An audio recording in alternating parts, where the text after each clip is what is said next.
Hi అండి అందరికీ. Welcome to Venkatarama గారి కోళ్ల ఫారం. ఈరోజైతే నేను మీ ముందుకి కోళ్ల చరిత్ర గురించి చెప్పడానికి వచ్చాను. సో ప్రస్తుతానికి నేనైతే కోళ్ల ఫారంలో ఉండే చేయాలనుకున్నాను వీడియోని.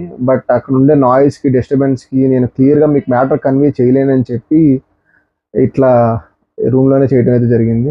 సో నేను కోళ్ల పందాల చరిత్రని 3 భాగాల కిందగా డివైడ్ చేశాను. అంటే నా స్టడీ ప్రకారం.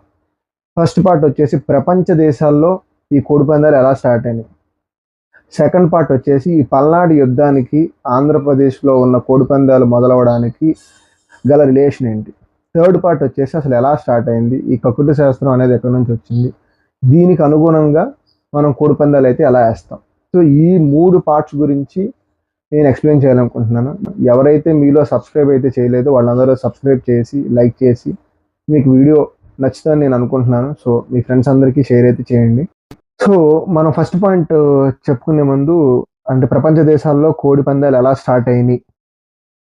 సో ఇది మనకి నేను రీసెర్చ్ చేస్తున్నది నాకేం దొరికిందంటే జార్జ్ విలన్స్ అనే సైంటిస్ట్ 1617లో కాక్ ఆఫ్ ద గేమ్ అని ఒక బుక్ రిలీజ్ చేశారు. ఆ బుక్లో ఏం రాశారంటే 6000 సంవత్సరాల క్రితమే పర్షియాలో కోడి పందాలు జరిగినాయి అని చెప్తున్నారు. అయితే ఇలాగే గ్రీస్ వాళ్ళు ఏం చేసేవాళ్ళు అంటే వాళ్ళు శత్రువుకి కోడి పేరు పెట్టి వాళ్ళు పందెం వేసుకునేవాళ్ళు. ఒకవేళ శత్రువు కనుక ఓడిపోతే వీళ్ళు యుద్ధంలో గెలిచినట్టుగా భావించేవాళ్ళు. సింధు మొహంజదార కాలంలో కూడా కోళ్ళు గుర్తులైతే నేను రీసెర్చ్ చేస్తున్న టైంలో దొరికాయి. సిరియన్లు అయితే దేవతలకి కోడిని నైవేద్యం కింద పెడతారు. రోమన్లు అయితే పూజ చేస్తారు కోళ్ళకి. సో ఇంకా మనం సెకండ్ పార్ట్కి వెళ్ళిపోదాం. అంటే మన ఆంధ్రదేశంలో కోడి పందాలు ఎలా స్టార్ట్ అయినాయి. సో పల్నాటి గడ్డ మీద అసలు ఈ కోడిపందాలు అయితే స్టార్ట్ అయినాయి. అసలు పల్నాడు యుద్ధాన్ని మినీ మహాభారతం కింద లేకపోతే ఆంధ్రప్రదేశ్ మహాభారతం కింద అయితే పిలుస్తారు. సో ఇది ఎలా జరిగిందంటే పలనాడు ఇంతకుముందు ఒక రాజ్యమే ఉండేది. వాళ్ళ అన్నదమ్ముల మధ్య వాళ్ళల్లో వాళ్ళ గొడవలయ్యి ఆ రాజ్యం 2 పార్ట్స్ కింద డివైడ్ అయింది. ఒకటి పలనాటి బ్రహ్మనాయుడు, ఇంకొకరు నాగమ్మ. ఇలా ఈ 2 రాజ్యాల కింద డివైడ్ అయిపోయిన తర్వాత వీళ్ళిద్దరూ కోడి పందెం వేసుకోవడం అయితే జరిగింది. ఈ కోడి పందెంలో పల్నాటి బ్రహ్మనాయుడు అయితే ఓడిపోయారు. సో పల్నాటి బ్రహ్మనాయుడు ఎప్పుడైతే ఓడిపోతాడో మన కౌరవులు పాండవులు యుద్ధం జరిగినప్పుడు కౌరవులు ఎలా ఓడిపోతే 13 సంవత్సరాలు అజ్ఞాతవాసానికి వెళ్తారో, అజ్ఞాతవాసం అంటే మూవీ పేరు కాదు, అడవిలోకి వెళ్తారు. సో అలాగే ఇక్కడ 7 సంవత్సరాలు పల్నాడు బ్రహ్మనాయుడు ఓడిపోయారు. ఈయన 7 సంవత్సరాలు ఈయనైతే అజ్ఞాతవాసంలోకి పిలుస్తారు, పంపించేస్తారు అజ్ఞాతవాసంలోకి. అలా పంపించిన తర్వాత తిరిగి వచ్చిన తర్వాత ఈ పల్నాడు యుద్ధం అయితే జరుగుద్ది. సో ఇంకా మనం థర్డ్ పాయింట్కి వచ్చేద్దాం. కకుట శాస్త్రం. కకుట శాస్త్రం అంటే ఏంటంటే మహాభారతంలో కూడా కోడి పందాలు జరిగిన టైంలో అప్పటి నుంచి కకుట శాస్త్రం ఉందని నా రీసెర్చ్లో అయితే తేలింది. కానీ యాక్చువల్గా ఏంటంటే కకుట శాస్త్రం ఎవరు రాశారు ఏంటి, అసలు అటు ఆరిజిన్ ఏంటి, ఆ సైంటిస్ట్ ఎవరు, లేకపోతే ఆ రాసిన రచయిత ఎవరు అనేది మనకు అసలు ఇన్ఫర్మేషన్ ఇంకా క్లియర్గా తెలియదు. అసలు ఈ కకుట శాస్త్రం ఎలా పుట్టిందంటే ఒకప్పుడు కాలాన్ని 2 భాగాల కింద డివైడ్ చేసుకునేవాళ్ళు. ఒకటి అమావాస్య, రెండోది వెన్నెల. ప్రజలు ఏం భావించేవాళ్ళంటే అమావాస్యగా అప్పుడున్నప్పుడు నలుపు రంగు కోడులు గెలిచే అవకాశాలు ఎక్కువగా ఉంటాయి. అసలు ఈ నలుపు రంగు ఏంటి, తెలుపు రంగు ఏంటి, ఇది చెప్తాను మీకు. నలుపు రంగు అంటే ఏంటంటే కొంచెం నల్లగా ఉండే కోడిని కాకి జాతి కింద డివైడ్ చేస్తారు. కొంచెం తెల్లగా ఉండే కోడిని సేతు జాతి అంటారు. అలాగే కొంచెం రంగురంగులుండి 2 రకాల మచ్చలు 3 రకాల మచ్చలు ఉంటే వీటిని కిక్కిరాయి జాతి అంటారు. ఇట్లా 3 రకాల జాతుల కింద డివైడ్ చేసి అప్పట్లో పందాలు కట్టేవాళ్ళు.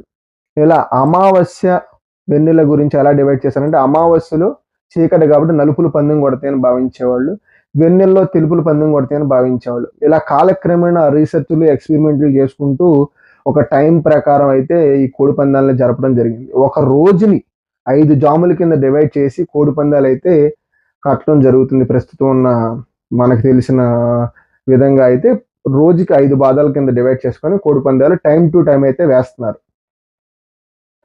ఇంకొక విశేషం ఏంటంటే ఉత్తి మనుషులు ఒకరికే కాదండి నక్షత్రాల మీద ఎఫెక్ట్ ఉండేది, కోళ్ళకు కూడా ఎఫెక్ట్ ఉంటుంది. కోళ్ళకి ఎలా ఎఫెక్ట్ ఉంటుంది అంటే ఇప్పుడు కోడి తోక మీద ఉండే రంగును బట్టి కోడి ఏ జాతికి సంబంధించింది అని డివైడ్ చేస్తారు. అదే కోడి లోపల ఉండే బ్లడ్ ఫ్లోను బట్టి ఆ నక్షత్రాల మూమెంట్ బట్టి కోడి ఆ టైంలో ఎలా పందెం కడుతుంది అనేది డిసైడ్ చేయబడుతుంది. కోడి పందాల్ని 4 భాగాలుగా డివైడ్ చేశారు. ఎత్తుడు, దింపుడు అంటే మీ అందరికీ తెలిసిందే. ఇంకొకటి ముసుగు, ఇంకొకటి చూపుళ్ళు, ఇంకొకటి డింకీ పందెం. డింకీ పందెం అంటే ఏంటంటే కోడికి కత్తి కట్టకుండా నార్మల్‌గా పందెం అయితే ఏస్తారు. సో, దాన్ని డింకీ పందెం అంటారు. కాకపోతే మనం ఎవరం దాన్ని వాడం. మనం వాడే 3 రకాలు ఏంటంటే ఎత్తుడు, దింపుడు, చూపుళ్ళు, ముసుగులు. మనం వాడుకలో ఎక్కువగా యూజ్ చేసే కోడి పందాలైతే ఇవే జరిగినాయి. కోడిని ఎక్కువగా మన ఒక్క రాష్ట్రంలోనే కాకుండా ఇంతకు ముందైతే మన ఆంధ్రాలో వేసేవాళ్ళం. ఇప్పుడు కర్ణాటక, తమిళనాడు అలాగే ఛత్తీస్‌గఢ్‌లో కూడా ఏస్తున్నారు చుట్టుపక్కల ప్రాంతాల్లో. సో, కోడి వయసు 2 సంవత్సరాల వయసొచ్చిన తర్వాత అయితే కోడిని పందెం కట్టడం జరుగుద్ది. కానీ ఇప్పుడున్న పరిస్థితుల్లో ఏమైందంటే 16 నెలల నుంచి కోడినైతే అంటే వాటికి ప్రాక్టీస్ చేపిస్తున్నారు. సో, ప్రస్తుతం ఉన్న కాంపిటీషన్ ప్రకారం కోడి పందాలను ఒక ప్రెస్టేజ్ కింద తీసుకొని 16 నెలల నుంచి 20 నెలల వరకు వాడికి ట్రైనింగ్ ఇస్తున్నారు. అంటే వాడికి బాదం పప్పులు, పిస్తాలు పెట్టడం, ఇట్లాంటి బలమైన ఆహారం తినిపించడం, కోడిని పటిష్టంగా చేయడానికి ఎన్నో విధాలుగా ట్రైనింగ్ ఇస్తూ ఉన్నారు. సో, ఒక సంక్రాంతికి ఒక కోడి పందెం జరగడానికి కనీసం కోడినైతే 15,000 నుంచి లక్షల దాకా అయితే కొంటున్నారు. సో, ఈ 3 రోజులు కోడి పందాలు ఒకప్పుడైతే విన్యాసం కోసం రాజులు కోడి పందాలు వేసుకునేవాళ్ళు. ఇప్పుడైతే అది వ్యత్యాసం అయిపోయింది. సో, ఆ వ్యత్యాసం కాస్త అదేదో ప్రెస్టేజ్ కిందగా మారిపోయింది. సో, జనాలు కోడి పందాల మీద చాలా మక్కువ చూపిస్తున్నారు. మీకు చెప్పినట్టుగా ఇప్పుడు మనం సంక్రాంతికి ఏదైతే పందాలేస్తున్నామో, అది ఎలా పుట్టుకొచ్చిందంటే పక్షి జాతుల నుంచి మనకి దాదాపుగా 10,000 రకాల పక్షులున్నాయి. అందులో 100 రకాల కోళ్ళున్నాయి. ఈ 100 రకాల కోళ్ళని 3 భాగాల కింద డివైడ్ చేశారు. నేను మీకు ఆల్రెడీ చెప్పానది. ఆ 3 భాగాలు ఏంటంటే సేటు, కాకి, కికిరాయి. అంటే అప్పుడున్న భాగాలయి. ఇప్పుడైతే ప్రతి కోడికి రంగును బట్టి, ఆ టైంను బట్టి కోడి రంగు ఎదురేసే కోడిని బట్టి దాని రంగు మారిపోతుంది.